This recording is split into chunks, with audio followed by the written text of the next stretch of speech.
Iran पर Israeli हमले के बाद आलमी मार्केट में खाम तेल की कीमतों में इजाफे का सिलसिला जारी है। ब्रेंट खाम तेल की कीमत $1.56 इजाफे के बाद $74.79 फी बैरल तक पहुंच गई है।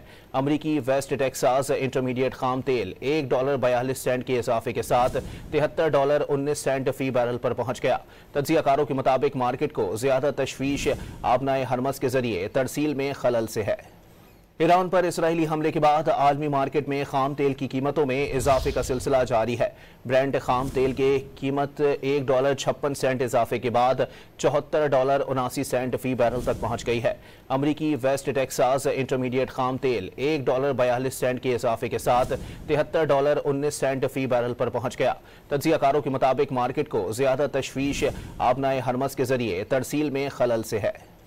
ईरान पर इसराइली हमले के बाद आलमी मार्केट में खाम तेल की कीमतों में इजाफे का सिलसिला जारी है। ब्रेंट खाम तेल की कीमत $1.56 इजाफे के बाद $74.79 फी बैरल तक पहुंच गई है। अमरीकी वेस्ट टेक्सास इंटरमीडिएट खाम तेल $1.42 के इजाफे के साथ $73.19 फी बैरल पर पहुंच गया।